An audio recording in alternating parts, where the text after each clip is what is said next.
In a chaotic scene, two colossal spheres of light plummet from the sky as helicopters whirl overhead. Organizations prepare for battle on a field while soldiers aim rifles. 4 more orbs materialize in the sky. Tanks advance relentlessly on the terrain. Amidst this chaos stands Itami Yaoji, a 33-year-old who openly embraces his identity as an otaku. He values his hobby over his job.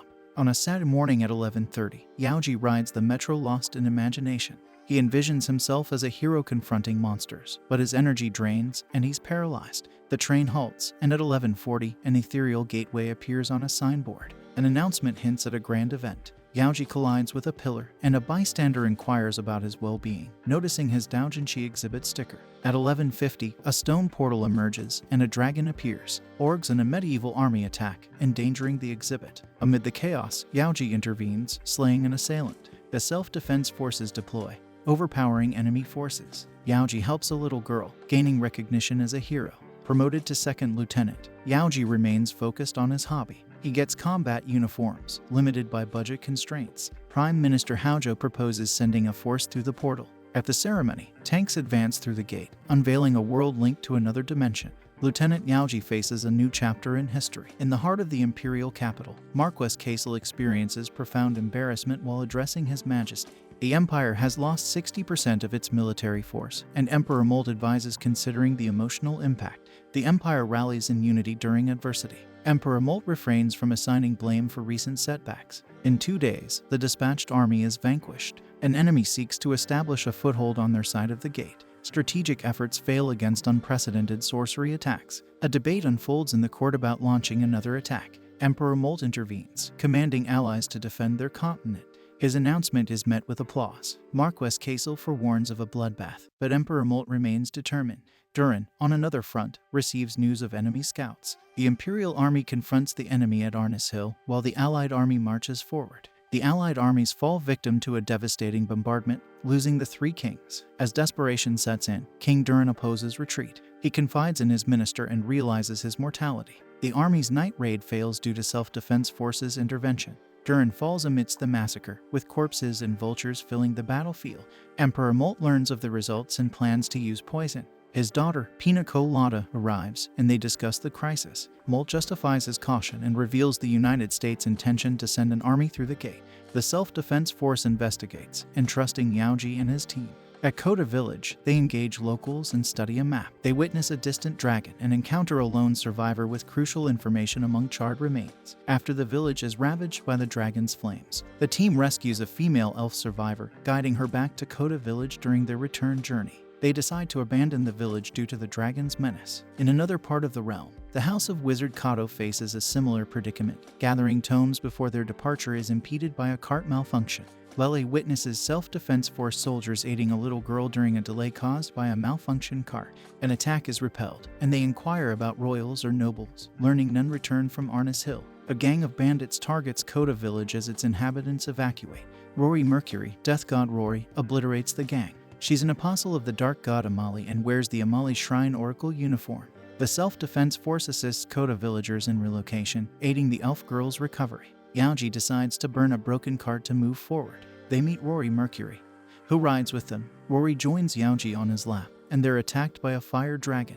The elf girl advises targeting the dragon's eyes. Adjusting their strategy, they wound the dragon, compelling it to retreat. The team mourns their fallen comrades, and villagers bid them farewell as they continue their journey. Prior to these events, an elf named Chuckaluna Marso flees danger through the forest. Meanwhile, a survivor elf named Chuckaluna Marso rests at her home. Her father saved her from the dragon by tossing her into a well. She awakens in a vehicle, disoriented but alive. In a distant village, news of soldiers repelling a fire dragon spreads. Molt's daughter learns of the self-defense force's actions in Kota village. A waitress provides details and earns recognition from a knight. Yaoji's team arrives at Arnis Hill with refugees, including Lele, Rory, Kota, and children. They care for the refugees, fearing resource exploitation and pollution.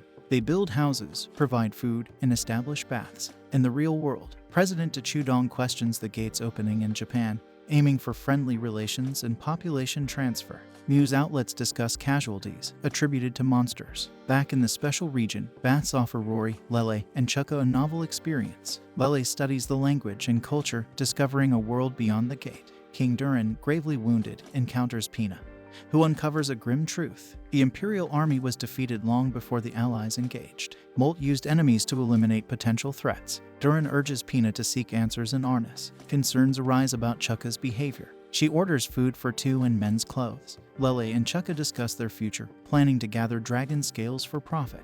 With permission, they intend to accompany Lele on her travels. On the Tesseria highway, the self-defense force soldiers and refugees head toward the city of Italica. Itami observes Rory playfully teasing Chukka through the rearview mirror. Smoke rises from Italica, visible across the mountains. Rory detects the scent of blood. And as they approach, they find bandits attacking Italica's gates. Pina, Molt's daughter, defends Italica's main gate. Hearing of an armored group approaching, she assumes it's the self-defense force from another world. However, it's remnants of their own allies turned bandits. Pina requests backup as reinforcements are days away. Her minister suggests letting the bandits in to avoid violence, but Pina seeks vital information after recalling her past and training under Gray, her mentor. The maid wakes Pina with news of self-defense force soldiers outside the city. Lele, Chukka, and Rory disembark from an armored vehicle. Pina, urged by Gray's voice, permits their entry, accidentally knocking Itami unconscious. Chukka and Rory revive him. After Itami recovers, Pina introduces them to the ruler of Italica, an 11-year-old girl.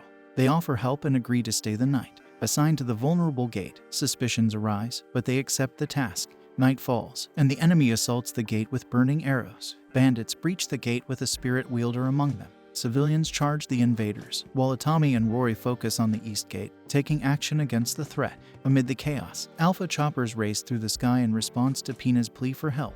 Norma, the commander of Italica, falls victim to the enemy's assault. Fueled by vengeance, the bandits beat their shields in a prelude to a massacre. The east gate falls, leaving civilians defenseless. Rory exhibits unusual euphoria at the south gate, a sensation transmitted through soldiers' souls to Imloy. To overcome it, Rory engages in combat. Itami's team heads to the east gate in their armored wagon.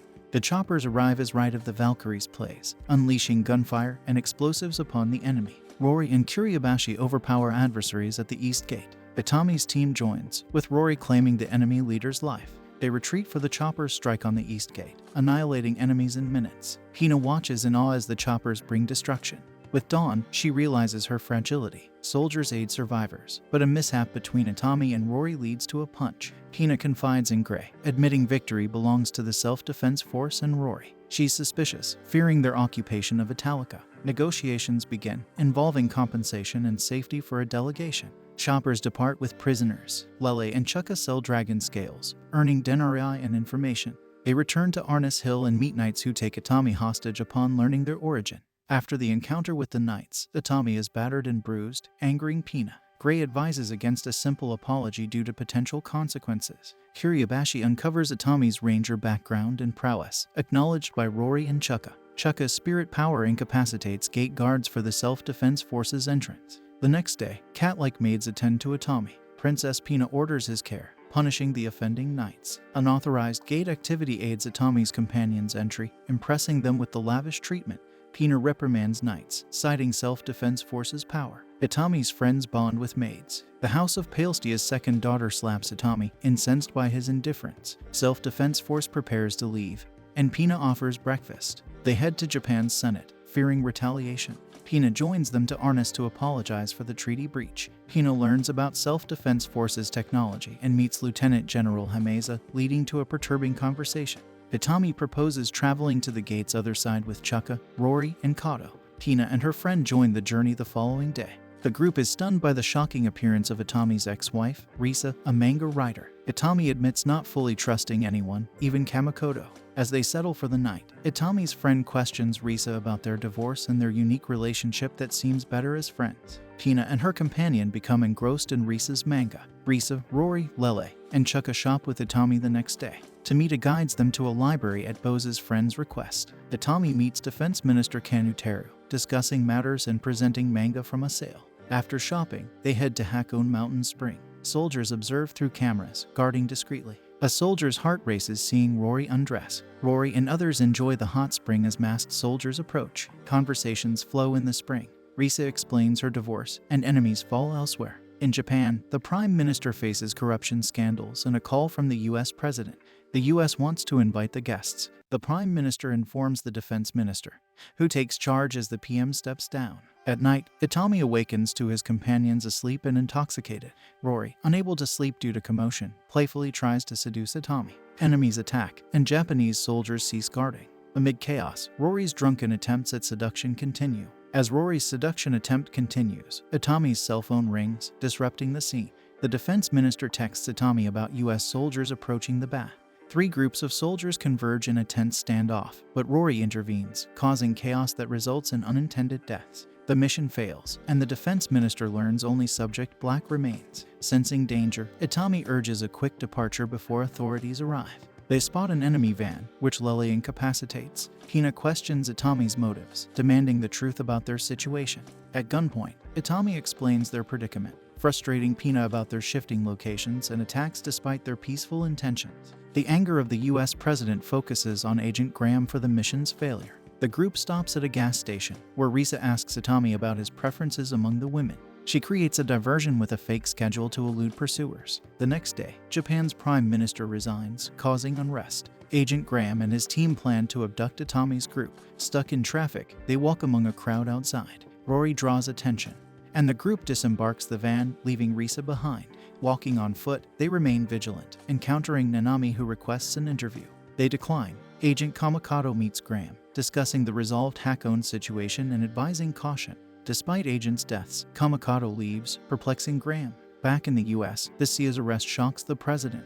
Other nations withdraw missions. Itami's group returns to the special region, and Pina reflects on the other side's overwhelming power, preparing for peace talks. Almost 5 months have passed since hostilities began between Japan and the Empire. All News Camp, once a refugee site, has transformed into a thriving town due to the aftermath of the Battle of Italica. Diverse cultures and goods flow through the gate, fostering growth and prosperity. Pina returns to the capital with the hope of achieving peace, accompanied by Sugawara Kuji. Behind the scenes, secretive negotiations are on the horizon. A luncheon party is held at Cicero's residence, attended by Pina and Sugawara Kuji. Pina shares Cicero Lamardo's influence in the Empire's Senate, where factions advocate for war or peace. Sugawara subtly hints at his origins and secures Cicero's cooperation by revealing his nephew's imprisonment. Itami and Tomita explore Arnis's bustling market. Itami, Rory, and their team converse at a local bar, discussing Rory's identity as the goddess of death and her age. An interruption by Yao Hadasi, a dark elf seeking help to defeat a fire dragon, derails Rory's seduction plan.